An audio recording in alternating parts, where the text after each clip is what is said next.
मेरी तुलना किसी और से क्यों? सास बहू की अनोखी कहानी। अरे प्रीति, ये कोना साफ नहीं किया क्या? यहाँ मिट्टी मिट्टी सी हो रही है। कमला देवी ने कड़क आवाज में अपनी बहू से कहा। प्रीति ने आटे से सने हाथ लिए हड़बड़ाते हुए बाहर आकर कहा, मैं रोटी बना के साफ करती हूँ।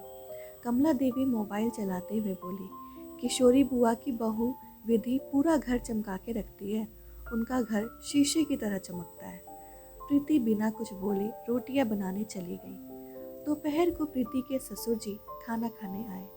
प्रीति खाना देने लगी पर पानी देना भूल गई। सामने ही सासू माँ बैठी थी। ससुर जी ने बोला, पानी दो। सासू माँ ने टपाक से बोला, प्रीति खाने के साथ पानी भी दिया करो। चाचा जी की बहू खाने के पहले पानी दे देती है। प्रीति ने बोला, जी मम्मी जी, आगे से ध्यान रखूंगी।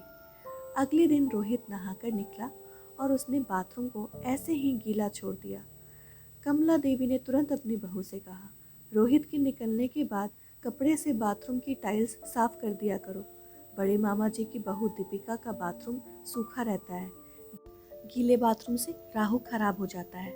प्रीति ने बोला, मम्मी जी, अभी तो रोहित जी का टिफिन तैयार कर रही हूँ, इसके बाद साफ कर दूंगी। रोहित के चले जाने के बाद कमला देवी और प्रीति बैठ के बातें कर रहे थे। तभी बातों बातों में कमला देवी ने बोला, अशोक मौसा जी की बहू पूरे घर का ख्याल रखती है, पूरे घर को संभाल लिया है। मौसी जी आराम से घूमती है, कोई टेंशन नहीं है। प्रीति बोली, आरती भाभी की शादी को 15 साल हो गए हैं। आप भी पापा जी के साथ पास वाले पार्क में चली जाया कीजिए। आपका घूमना भी होगा और पापा से 2-4 बातें भी हो जाया करेंगी। तभी कमला देवी ने तपाक से बोला, ना बाबा ना, मेरे बस की नहीं है। मेरे घुटने में दर्द रहता है और बच्चे वहाँ क्रिकेट खेलने आते हैं। अगर घुटने में गेंद लग गई और बिस्तर पकड़ लिया तो फिर मेरी सेवा कौन करेगा? मेरी किस्मत बहन जैसी थोड़ी ना है। 2 दिन बाद प्रीति को अपने सूट सिलवाने के लिए टेलर के पास जाना था। उसने अपनी सासू माँ से टेलर वाले के पास जाने की बात कही। कमला देवी तपाक से बोली, अरे सामने वाली की बहू तो खुद अपने हाथ से ब्लाउज और सूट सिलती है।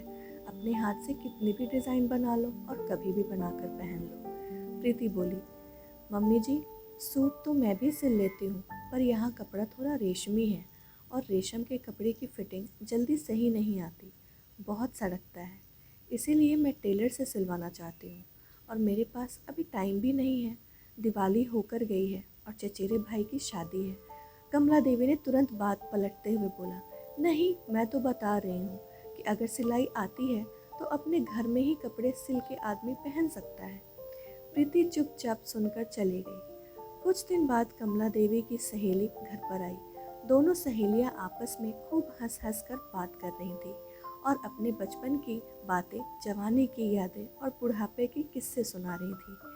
तभी प्रीति दोनों के लिए चाय नाश्ता लेकर आई और प्रीति वहीं बैठ गई। कमला देवी की सहेली ने प्रीति से पूछा, शादी को 1 साल हो गया है, घर कैसा लग रहा है? अब तो कम्मों की जिम्मेदारी कम हो गई होगी।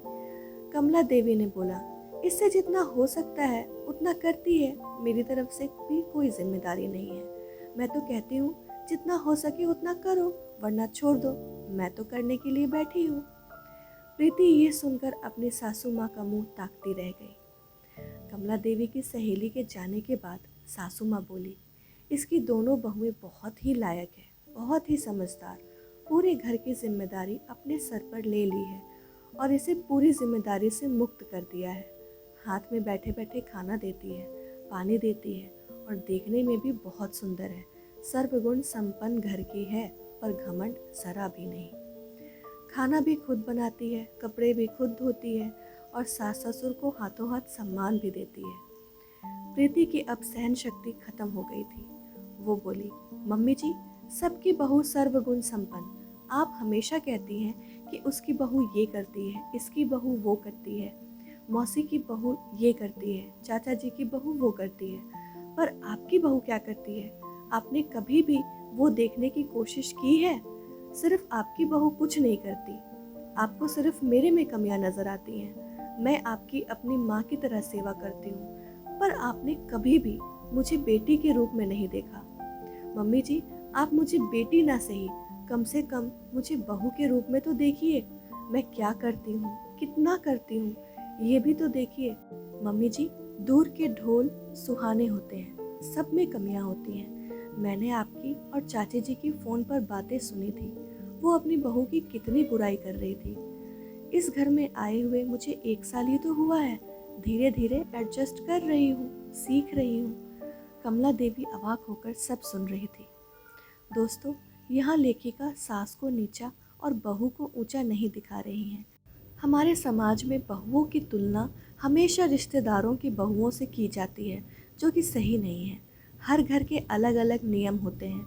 अपने घर की बहू को घर के रीति रिवाज बताइए, पर उसकी तुलना किसी के घर की बहू से ना करें, क्योंकि आपकी बहू आपकी ही रहेगी। दोस्तों, ये छोटी सी कहानी आप लोगों को कैसी लगी कमेंट में हमें ज़रूर बताएं। कहानी पसंद आई हो तो वीडियो को लाइक, शेयर और चैनल को सब्सक्राइब करना ना भूलें। पूरा वीडियो देखने के लिए आपका बहुत बहुत धन्यवाद।